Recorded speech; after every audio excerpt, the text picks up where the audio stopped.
This is MacroView Television, and thank you for tuning in to a brand new edition of Taiwan Outlook, the program that presents the different faces and lets you hear the different voices on Taiwan.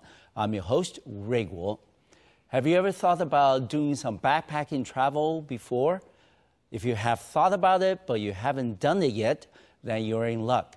Because our program guest today is a travel writer in Taiwan, and she has done many backpacking travel all the way from Australia, Canada, to the Caribbean.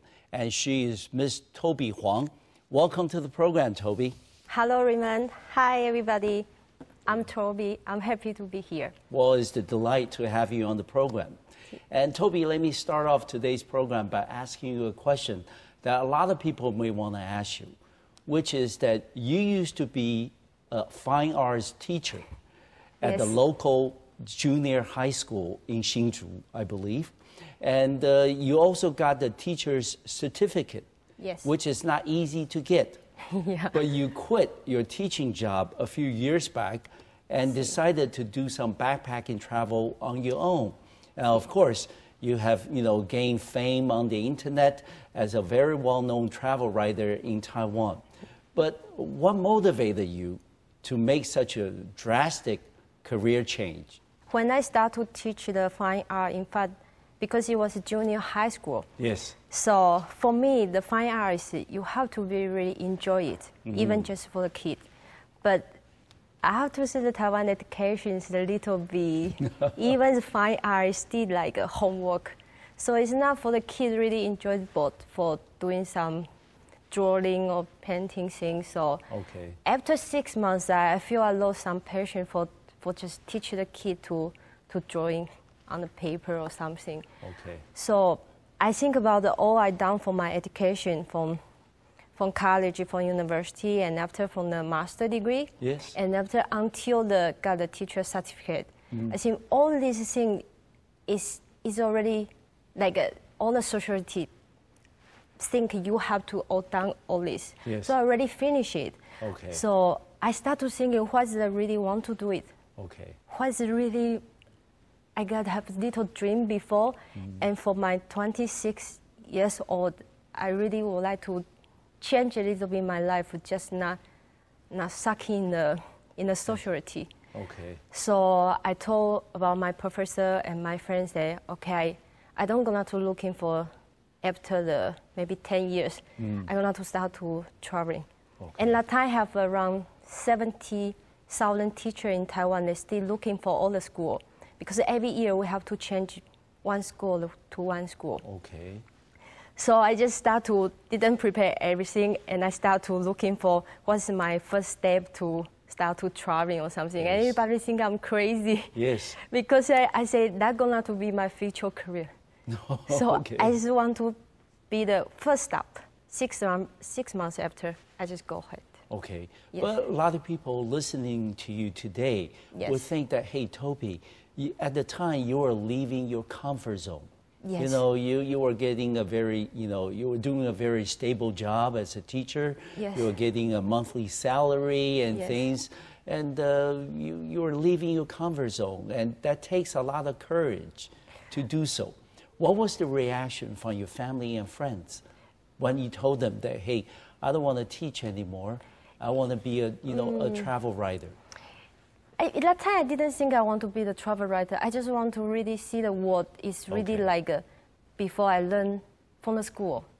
Because we are the island. We don't have any border for other country. It's around it just sea. So all the information is about the news on the television. And at that time, the internet is not really popular in fact. At the time, So even for the backpacker, it was very rare information to looking for. So I start talk to my mom. I say, I want to go to travel. And my mom said, travel? You mean like a tour or something? I said, no, just like a backpacker. So in her head, it's not really, don't understand what it means tourist or be kind of backpacker. So first year, she think it was okay. It's like I just want to. Yes, she think I just for the fun or something. And after 2 years, 30 years. Yeah. She started to think I'm got crazy because I just leave all the sociality things behind. So my family start to, my mom start to crying because she's a single mother to raise the 3 kids.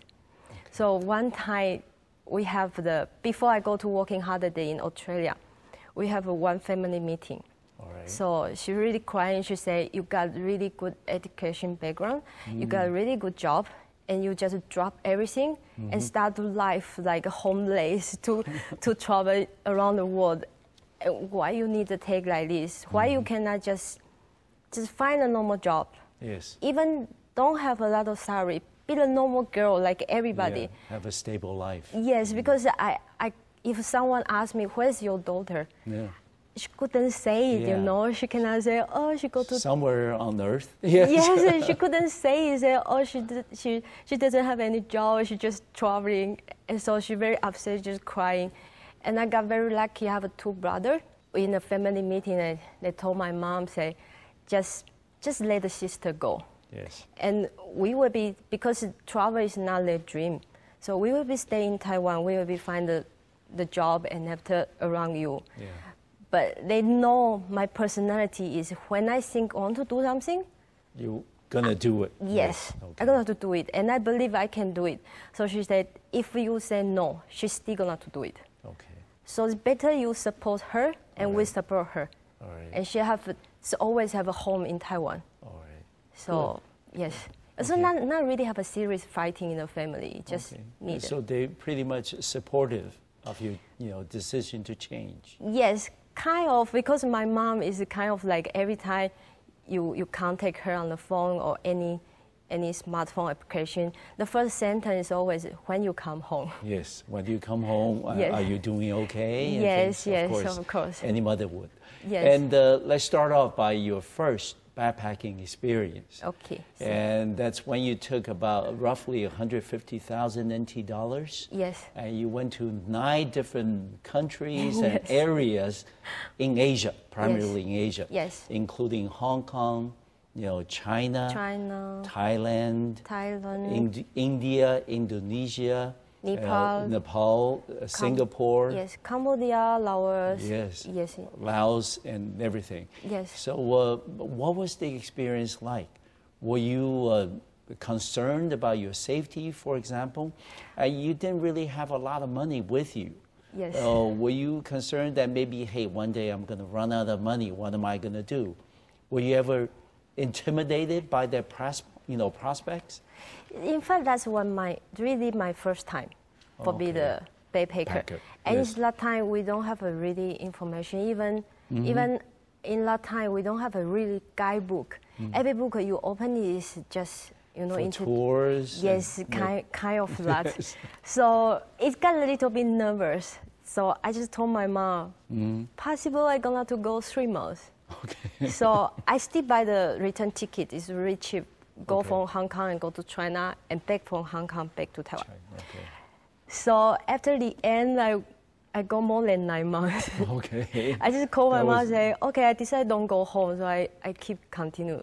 Okay. And you are far away, so she couldn't say anything. So that's why that time my budget is really limited. Of course. And my English is really, really bad that time. So my first step, I chose China. I was think it will be improving when I really move a little bit, go to another Asia. Okay. And they don't speak English, I guess, because they are not the mother language for the other place. So when I finished the China, I start past Nepal, India, and we use the little budget and still survive. When I totally come back, I spend all my money. I put my ATM card inside, and just 7 Taiwanese dollars left. Okay. I totally broken. But I make my first trip. I think I did really good. Okay. Let me really believe, even I don't have any money, No. I still can make trip. Okay. So it's never about money. It's about so- you really want to do it or not. Okay. Yes. And can you give us then some suggestions? If people who are watching our program today, they say, hey, if Toby could do it, I want to do it too. What would be some of the preparations that you would recommend Yes. if people thinking of becoming a backpacker traveler, or doing some backpacking travel themselves? In fact, now the backpacking is really very popular in Taiwan. Yeah. Everybody thinks it's become like a big project for that. First, I don't think you need a lot of money, but you have to prepare yourself. Okay. The first thing is, it's not really easy. No. In fact, because you have a lot of situations where it happen in the moment, and just yourself have to solve the problem. Yeah. Nobody, because your family is far away, your friend cannot just, oh, I don't have money, you have to count, you have to give to me. So just owning yourself. So don't think too much like, well, I'm gonna to get a lot of help. I just call the government, they're gonna to give you a lot of help. No. But the problem is, did you prepare yourself to really face all the situation happen? Okay. Can deal with that. Yes, can deal with that. And after, I think it was not really the big problem for backpacking alone. Okay. But of course, there's a lot of, because especially I'm the girl, so the travel alone is a lot of problem. Okay. We have about 1 minute left in this part of the program. Toby, if there's one thing along that 9 months that you felt that you were totally surprised by the situation, what was it? What happened? I think the only surprise is how I will be decide to continue to be totally 9 months, even surprising myself to make a decision. And after most surprising is in that 9 months, I really make a decision for ride a bicycle from Lhasa to Kathmandu. Yes. That's, even for now, is my life is really big, make a big choice. Of course, a huge step. In that time, I was thinking go to the north to turn around the mountain, because for the Tibet, when you turn around mountain, it's pure your soul. Okay. But when you get up to, did you go up to Lhasa? Yes, I already. Did you have the mountain syndrome, the high mountain syndrome, lack of oxygen? No. So you were very healthy. Yes, kind of. But in that situation, it was illegally to go to the Lhasa. I asked some local people to buy the bus ticket, and after not really hiding the bus ticket, but finally get into the Lhasa, and I want to head to the north, like Ali Mountain, to around the mountain. But it will start to snowing because my trip, the way was going too slow. So it started snowing, and I started thinking, what's the next stop? And that time on the way, we meet one French guy. And I have one friend the girl travel with me. So I asked the French guy, say, what's your next stop? He said, my dream is to ride a bicycle to cross the Tibet. I said, well, that's a very good dream. So I just asked my friend, with 3 minutes, did you want to ride a bicycle to cross the Tibet? And she's a really typical Taipei girl, she never ride any bicycle in that time. Yes, before. And she said, you sure it's okay? I said, yeah, it's okay. It's a road, After, if we cannot really make it, we just take a hand. Maybe we can hitchhike all the way, go to Nepal. And she said, oh, okay. Because I'm older than her. So I said, let's do it. So we told to the French guy, let's all go together. But I think that time, I don't know, the foreigner, they will be more upsettable. Some weird situation was 2 Taiwanese girls want to travel with you. Yes, with bicycle, and he just a little bit shocked. He said, okay, so let's buy the bicycle tomorrow. So we buy really cheap bicycle. Yeah, you spend about NT $3,000. Yes. That's not much. Not much. It's just the bicycle shop just phone of the hostel.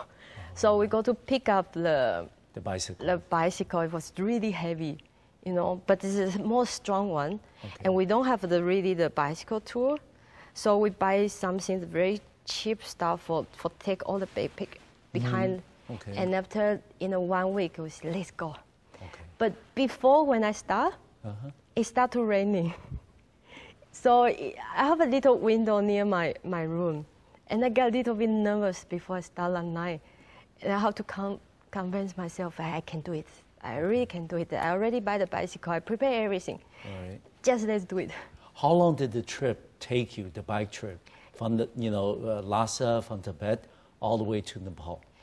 If you you just counting the ride bicycle time is 14 days. 14 days. Yes. 2 weeks, non-stop. 2 weeks.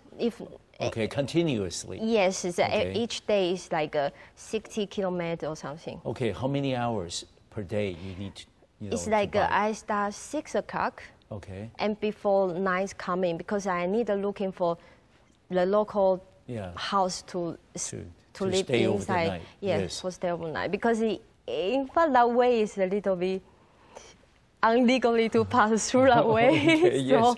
But that's 12 hours a day for Yes. 14 days. Yes. And were you physically prepared for such a trip? No, not Okay. really. It's really every moment, because each of us is never training about gonna to do Of that. course, yes. So we never see each other in all the way. Okay. So it's basically really just you alone, and it's really high mountain. It's more than 4,000. Yeah, so you had to do a lot of, up climbing. Yes. And I can imagine that was very And you- physically strenuous. Yes, you cannot Yes. breathe, and it's always you see gonna to be the end, and it's Okay. never the end. It's Alright. never end. And after one day, you see the cloud just around you, and you see the moon and sun in the same skyline with you. You feel so incredible, but your body was so tired. Yeah, saying that, Toby, stop, don't do this anymore. Yes, and I told myself, why I had to make this choice? Why? But after I have to tell myself, say, the body painfully will be gone. Okay, But the mentality is training yourself to finish the trip. exactly. I can be strong if I can do this. All right. I can do everything. Yeah. So you still believe up to this day that trip, that bike trip of 14 days, was really a milestone in your Yes. backpacking travel? Yes, it's really past my limits. The physically was so painful, even for all the bodies. Yeah. After that, bike trip, there's nothing that can Nothing. scare you. All right. Nothing, because you feel you're going to die in that moment. It's Okay. one moment I really drop my bicycle on the road, and I just lie down on the road. I say, I it couldn't can't move. No, I just couldn't make it. Why so difficult for that? Yeah, of course. Yes. So let's get back to civilization a little bit, because in 2008, Yes. you pick up the work holiday program to go to Australia. Australia, Yes, and you were pretty incredible, Toby, because within 3 months, you were working there, then you accumulated 600,000 NT dollars. How Yes. did you do it? How did you manage to do that? Also, thereafter, you went to Perth in Australia, and you work in fast food restaurants and also Japanese restaurants. Then you also, within 4 months, accumulated another $600,000. How were you able to do all this? In fact, I was saying my first trip maybe totally broken. I don't have any money left. Yeah, when you came back, it's only $7 in the bank. Yes.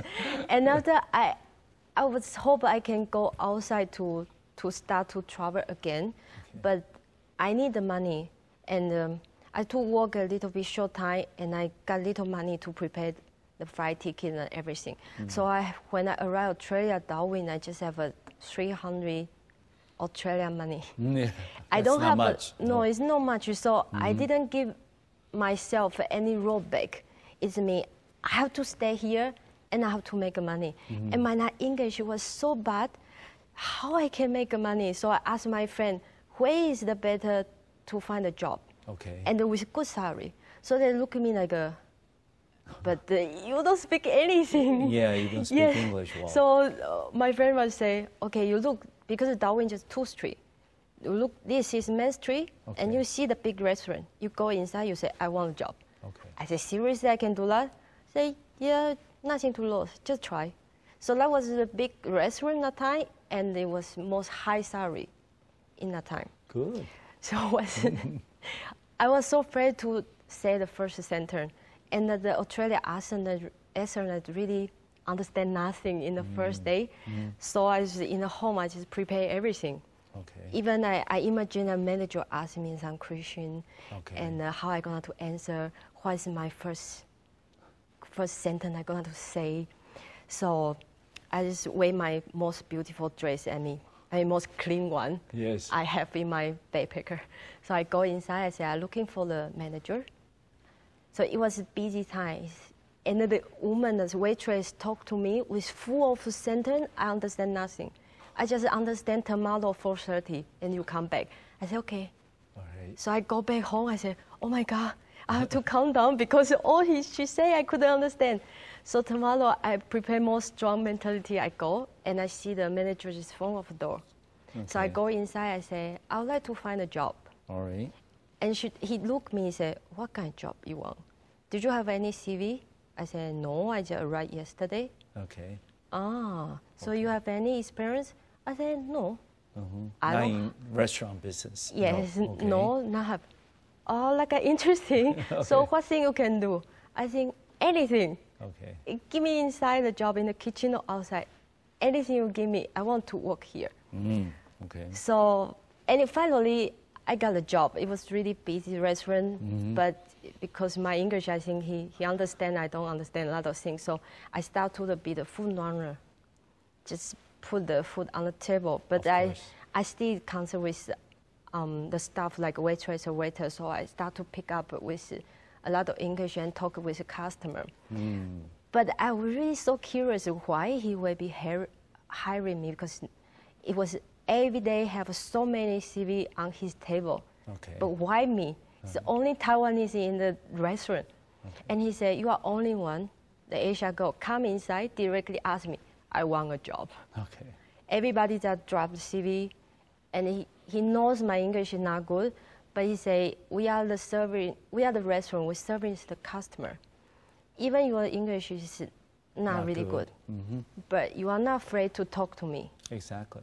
And I think you're okay to do this job. Okay. Yes. Looking back on the trip to Australia, the work holiday trip, would you think it's a triple win situation? Because first, you had the backpacking travel experience, and second, you have the work experience, and third, you made some money, and also in the process, you have improved your English. Yes. So did you think this is a win-win-win-win situation for you? I think, of course, easy. I mean, before I go in, I make some goal. Is me. I would like to save, not huge. It depends how much I can save in. But I want to save money to travel in Australia and continue after the trip. And I would like to my English, I don't say come back, I can pass all the English exam. No, I would like to, I cannot afraid to speak the first sentence to the foreigner. Precisely. Yes, and I'm not afraid to communicate with them. So, and of course, I travel inside, I make some money, and I got the working holiday experience.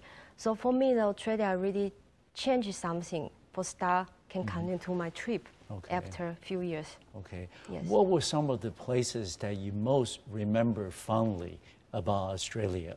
You've been to many of the cities. Which is the one or two places that you remember the most?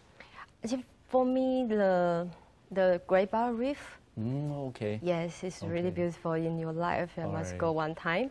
And after the Kangaroo Island. Oh, okay. Because they have, that's a little island near the Melbourne. Okay. And they have a lot of very cute koala on the tree. Okay. You just walk around, you can see a lot of koala. Okay, good. Toby, let's talk about your trip to Canada in 2011. Sure. And let me ask you, under what circumstances that you applied for a job as a kitchen assistant at Camp Oilfield? And how did you get that job? In fact, it was a little bit difficult to get inside the work camp because nobody knows this job. Even some Canada people, they doesn't know. Yeah. Yes. How did you find out? So it was one time I see on the news on the internet. So they say, well, the most big job thing, it was Canada, the work camp. Okay. And I don't have any idea, so I go to the work, States Work Service to office to asking how I can work in the camp. But the officer was looking at me, what kind of camp you want to? Yeah. So I start to looking for all the internet and all the newspaper. I can find where the camp office is. Okay. And after I moved to the city, and I drop all the CV in each company and start got the first interview. So they see my CV, they say, oh, you don't have any experience for working in a camp? I said, no, of course, nobody You're wants. traveling in Canada. Yes, I don't have other holding the working holiday visa. She said, that is not problem, but if you want to work in the camp, you need to have some ticket. I said, what is it? Ticket?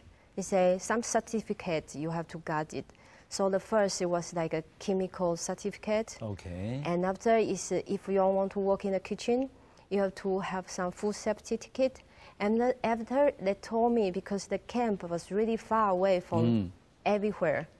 So maybe it was really middle of nowhere. Maybe we send you by helicopter for go inside. Okay. As nobody can save you if something happens. So you need to have the first aid ticket. Medical. I say, so if I really got all this ticket, I can go inside to work in the camp. She said, I'm not sure, but got the ticket first. I said, okay, I'm going to get in 1 week. And after I drop CV, and you can get interview again. So call me, she said, call me after.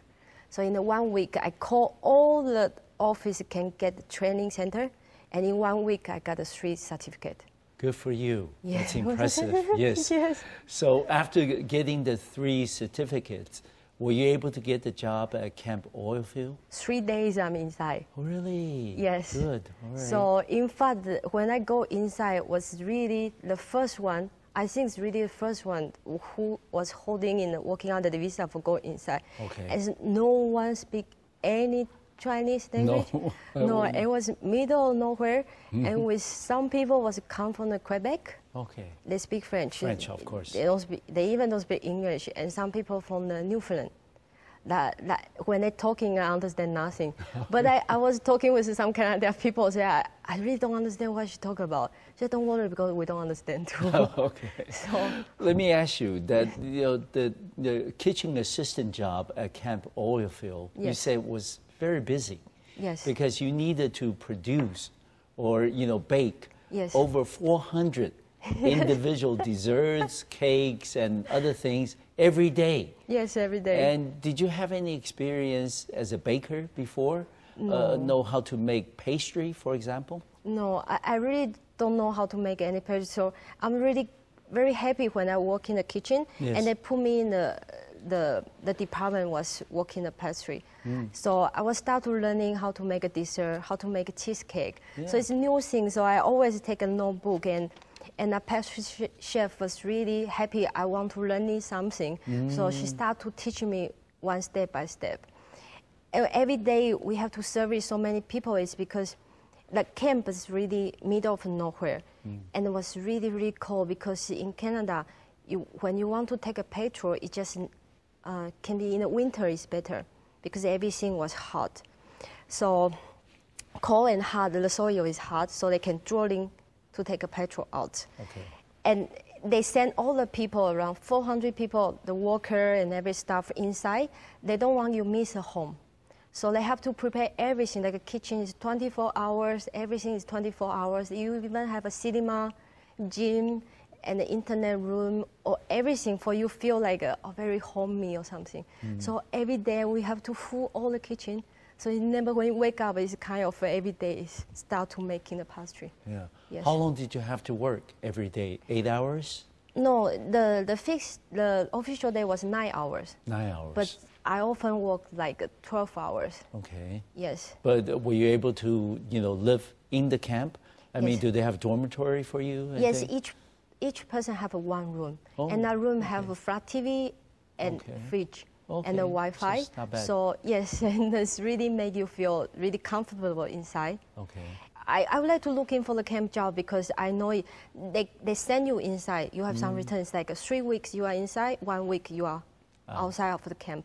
So they provide the food, accommodation, everything is free when you live inside. You even got a holiday pay when you're out of the camp. Okay. So the really salary, when that time officially 1 hour is like $8 Canadian in the other place. But when I work in a camp, and I got a $20 by hour. Oh, And when I pass 40 hours by week, after is 1.5 the pay Okay. going to add. Oh, good. All Yes. right. How long were you working in the camp? It's 6 months. 6 months. Yes. And did you enjoy the whole process? Because that was your first trip to Canada, right? Yes, that was the first trip to Canada. So my working out of the plan is always when I don't have money, I would like to make sure I got this short-time job, and I would like to save enough money to continue after to spend in the Canada and after the North America or Latin America. Okay. Yes. How long were you in Canada altogether? A year or just 6 months? With America? Yeah. It's 1.5 years. 1.5 years. Yes. Okay. So how many other cities did you go to in Canada? Mostly except the North, Newfoundland or Okay. Except the Newfoundland. Basically, I already went everywhere. Okay. Yes, because in the camp I really saved a lot of money. Yes. But let me ask you, I mean, you work as a kitchen assistant. Yeah, you learned how to make a lot of the desserts and pastry products. Yes. Have you ever thought about, maybe settle down in Taiwan and set up a pastry shop? Maybe not open a pastry shop, but I find I have the passion for making the pastry because before I was studying like a fine art teacher, right? So when you make a cake or pastry, you think it's kind of the art on the food. Okay. So you like to make it beautifully, and after when you make something, you create some new thing. You are picture in your head. I'm going to make this dessert look like what? Okay. So it got a lot of passion on it. So I was thinking maybe I would like to learn, become making the pastry or maybe become pastry chef, but I'm not sure I can open a shop. If it's okay, it would maybe be in good. the future. Yes. All right. And looking back on some of these travelings that you have done, the bike trip, from Tibet to Nepal, taught you to have determination and to have the physical strength and the mental determination to complete the bike trip. And the experience in Australia, taught you, not to be afraid. Yes. Go up to the restaurant manager asking for a job, and just go after the things that you wanted to pursue. What was your experience in Canada that has taught you that one thing, along the, among the travels that you have done? I think Canada is add all my experience to put inside. Because before, when I went to Canada, a lot of people say, it's not possible for you can save money to continue to traveling. Because a lot of people, they even not easy to find a job in Canada. No. And I have a lot of the Asia people there, and a lot of people talking in Mandarin, Cantonese. Okay. How you can really to find a job and save money and finish all the North America trip. Okay. So before I go, I really in my head say, I can do it. I really can do it. I can find a job. I can continue the trip. Okay. And I can save money. I can reach my goals. Yes, I can reach my goal. And finally, I really do it. Okay. Yes. There are people, young people especially, who might be interested in doing the work holiday programs, whether it's in Canada, in Europe, or in Australia. What would be some of the recommendations that you will make to them? I have to say, now in Taiwan, the working holiday is really popular. Yes. And a lot of books going to say, you go, going to change your life, and your life will become different. Yeah. I have to say the truth is, it don't going to become different, because that's really not romantic. No. You have a lot of things, have to face it. Of course. But all the things you got, in fact, just yourself, because maybe sometimes nobody could understand what you really got inside yourself. Okay. So when you come back, you will feel like, nobody understand how I really did. Okay. So I just say, don't care about people around. When you really want to do it, they was expect to you to earn a lot of money, expect to you speak really good English when you come back. No, make your own goal. Okay. And after, if you done 1 year, even you just go to traveling, you didn't make a lot of money, you didn't really speak very good English, it doesn't matter, it's your whole years. You want to become what? That is yours. You can become what you want. Toby, let's talk a little bit about after the camp oil field job that you continue your travel in Canada. Ended up with another job picking black cherries. Yes. Okay. First, how did you get that job? And after picking black cherries, you needed to make a lot of the cakes with black cherry fillings. Yes. And how did you find that experience to be very educational, satisfying, or what was it to you, please? In fact, I quit the camp job. It didn't really finish yet, and I just told my manager I'd like to quit the job. And Because? They said why? Because I said I would like to work in a black cherry orchard, and they was looking at me like, why you want to work in the orchard? I said, Taiwan was an island, and it was really hot. We don't have any cherry on here. And they was thinking it's a little bit crazy. It was just because of this reason. I said, you don't understand. It's kind of the dream.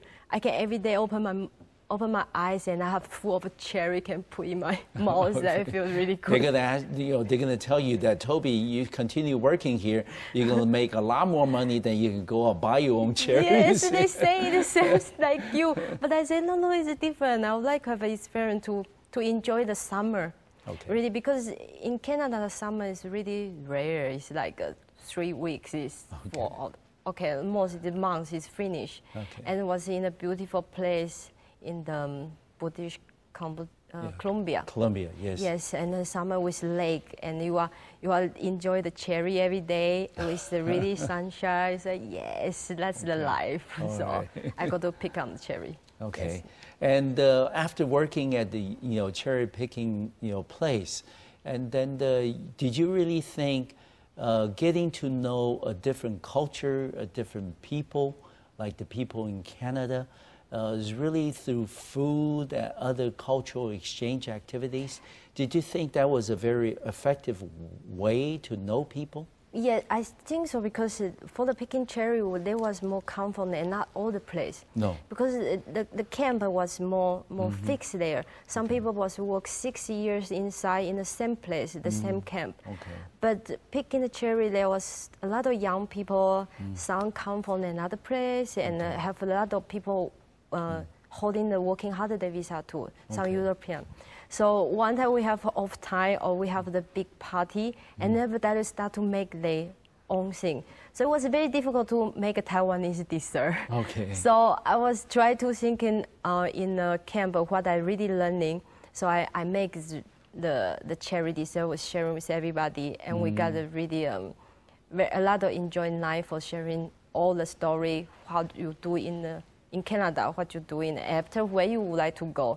So that was more enjoy the moment for the life. Yes. And we understand, Toby, recently you have completed another trip to Latin America and also to the Caribbean. And two things I want to point out to our audience is the fact that you were robbed for the first time in Bolivia. Yes. And then also second, that you took a short-term Spanish courses and learned a brand new language. Can you share with us both experiences? Yes. In fact, that was my first time with all this year. Is my first time I got robbed. What happened?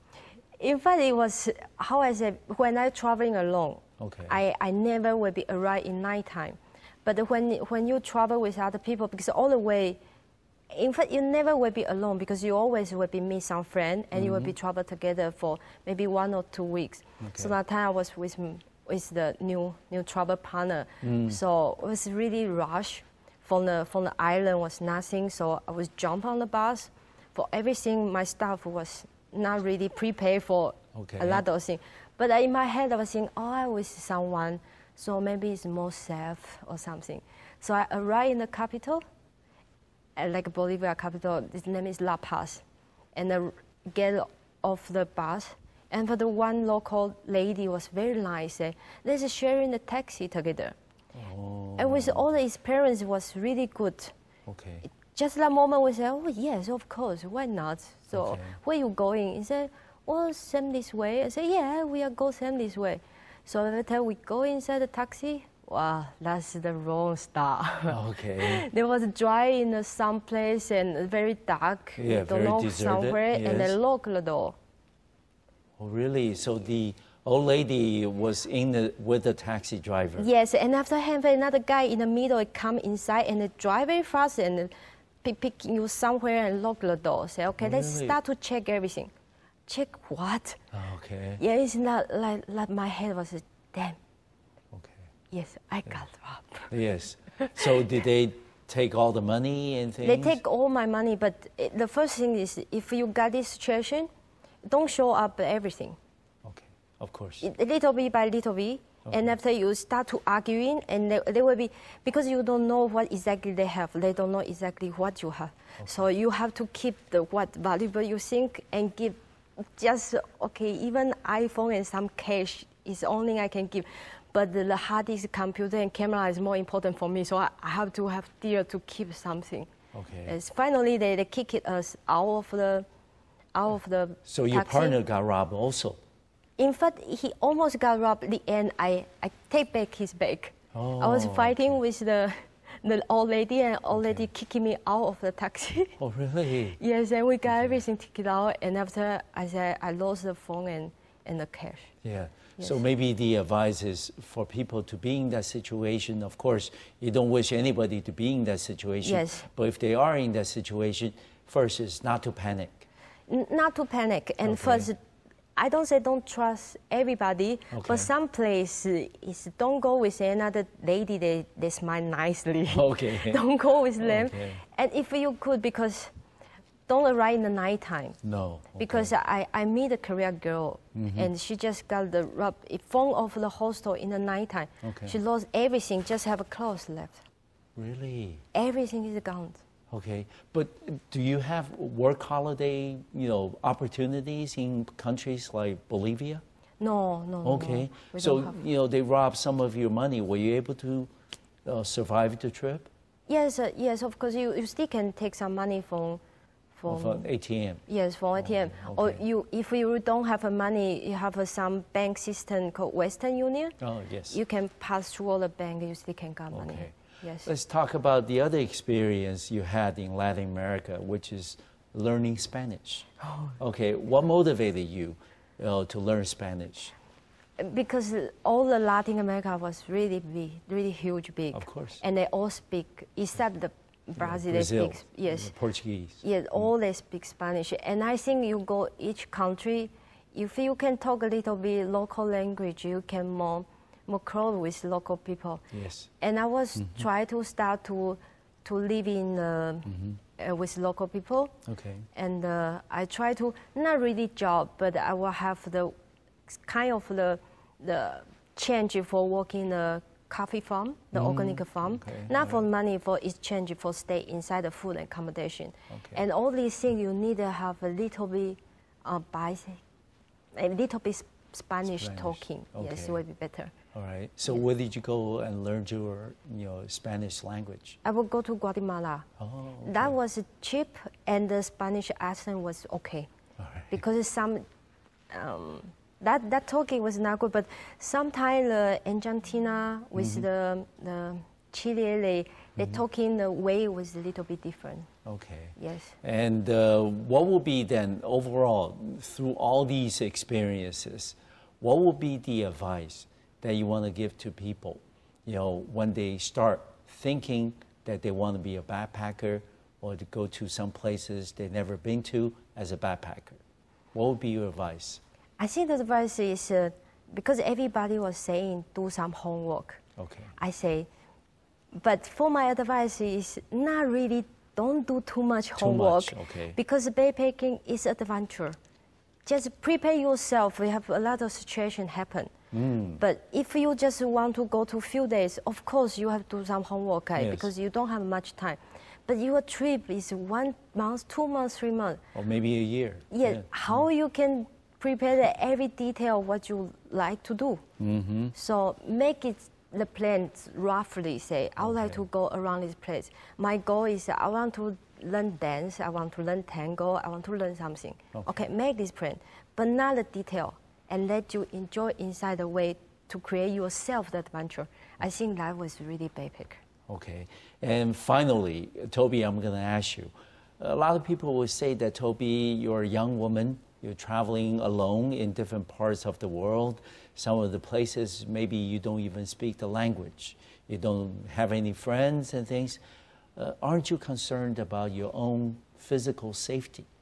And what would be your advice, suggestion, especially to young people and young women out there who may be, thinking of becoming a backpacker, what would be something that you want to caution them about their own safety? Like I say, if you can on the way to meet some friend, that would be good to traveling together. But you have to learn in a very short time. You have to say goodbye because you're never gonna to make a same trip for so long time. And second of all, for me, because a lot of time is traveling alone, so I really make the plan is I don't like to arrive in night time. No. It's never good in any situation. No. So even for example, in India, if my train is 8 o'clock, I prefer 6 o'clock already in the train station. Okay. And I better waiting there to read a book or something to wait 2 hours. Okay. Or better than you do two alone and go there to catch the train. That is a very sound advice. Yes. Certainly, it's been a pleasure to have you on the program today, Toby. Want to wish you all the best in your future travels as a backpacker. Thank you so much. Thank you very much for being a special guest. I want to thank you for watching our program today. I'll see you next time on Macroview Television. Thank you.